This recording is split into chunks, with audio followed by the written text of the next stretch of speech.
I'm so motivated to film this video. Got loads of energy. Let's go. Hey guys, it's Charlie. Welcome back to my channel, or welcome to my channel if you're new. Today's video, what I'm going to be doing is debunking dental myths. And what I mean by this is there is a lot of dental myths out there. So I've chosen, I think I've got 8. I'm going to be going through them and telling you why they're not true, basically. So yeah, let's just get straight on with this video. Okay, so I pulled some dental myths up from the internet. So I'm just going to go through them and explain. So the first one. Only sugar causes tooth decay. So sugar obviously is a massive contributor to tooth decay. Absolutely. But not only that will cause tooth decay. There are things like if you don't floss, you might get tooth decay because, and I have explained this in some other videos, but the main reason being is that when you clean your teeth, you're only cleaning 50% of the surface. Say this is your tooth and you've got your toothbrush, you're cleaning up here and at the front, and you should also be cleaning the back. But what about this side and this side of the tooth when it's connected to other teeth? So you're missing that surface if you're not flossing because your toothbrush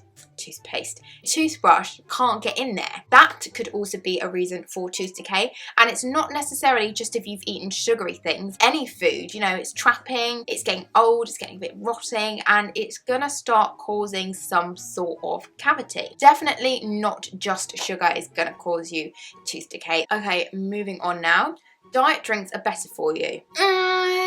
Not really. They've still got a lot of sugar in them. A lot of it is to do with the acidity in the drinks, which is what is bad for your teeth, obviously on top of the sugar. If you're drinking through a straw, it's going to be a lot better for your teeth because when you just drink, it kind of washes around your whole mouth. If you're drinking through a straw, it's obviously coming out the tiny hole and then going straight down your throat. So it's a lot better to drink through a straw, but it's not necessarily better to drink diet drinks. What?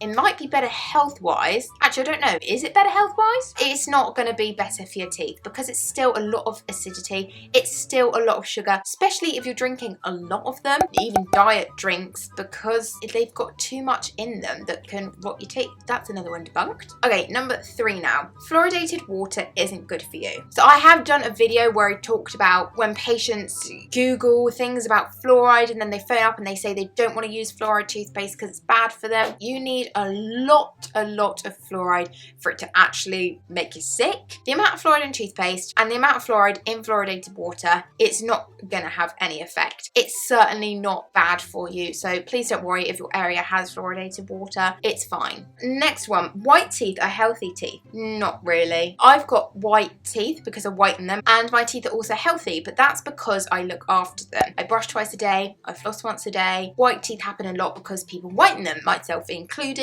Doesn't always mean that they're healthy because of the appearance of them. They could have a mouthful of cavities and still have white teeth. It's not always that they are healthy teeth, they just look aesthetically pleasing. Next one. Oh, again to do with whitening. Whitening damages your teeth. No, it definitely doesn't.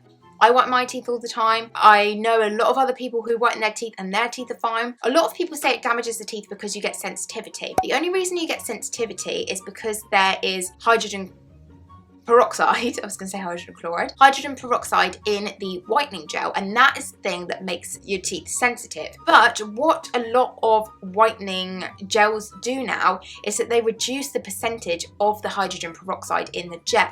It used to be something like 12% and now they've dropped it to 10%. And if you just use some Sensodyne toothpaste while you're whitening your teeth, they're going to go back to being absolutely fine if you didn't have sensitive teeth before anyway. So it absolutely doesn't damage your teeth if you whiten them. It doesn't strip any of the enamel off, it just brightens and whitens the teeth and it doesn't cause any kind of damage. All you're doing is bleaching the teeth. Moving on. Braces are just for kids. No, anybody can get braces at any age.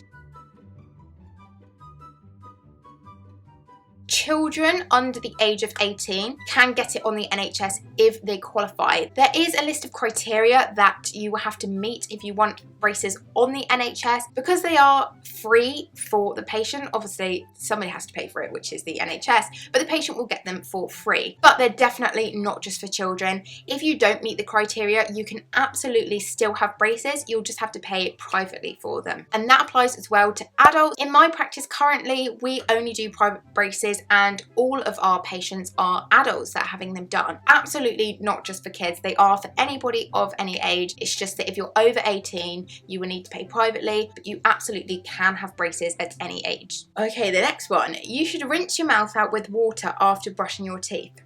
Now, so many people do this. I used to do it before I started working in dentistry, and I found out that you shouldn't be doing that, so I stopped. The reason is, basically, you've just brushed your teeth with fluoride, which is going to help protect the teeth. If you're rinsing your mouth out, you're then rinsing all of that fluoride and all the toothpaste off your teeth.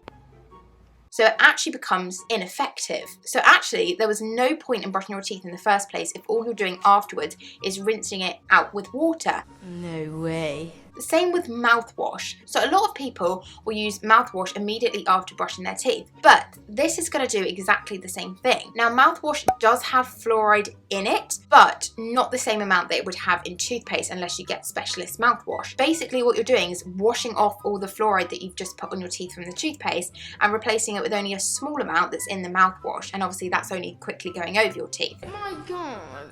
If you're going to use mouthwash, don't use it at the same time as brushing because it contradicts one another. Brush your teeth in the morning, around lunchtime use some mouthwash, at night time brush your teeth and floss. Don't use mouthwash at the same time as brushing your teeth because, like I said, it contradicts each other and it's going to become ineffective. And the very last one now is you should avoid brushing bleeding gums. Definitely do not avoid brushing bleeding gums. The reason your gums are bleeding is because they're trying to tell you that something is wrong. Is some food trapping going in between the teeth, and this is causing the gums to swell. So actually what you should do if you have bleeding gums is brush more in that area because that's an area where you're missing. It's definitely not a reason to avoid brushing that area. In fact, that will actually make it worse.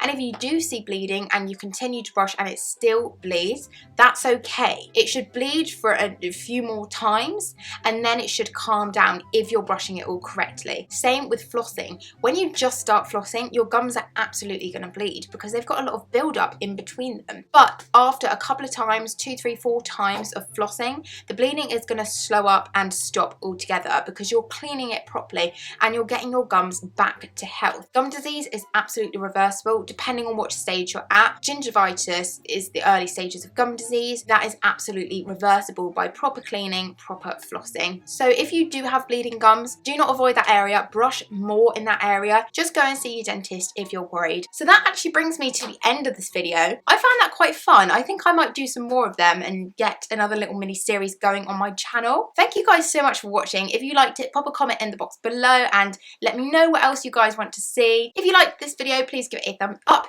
click that subscribe button down below and then the little bell next to it which will tell you when I've uploaded a new video, and I will see you guys in my next video. Bye!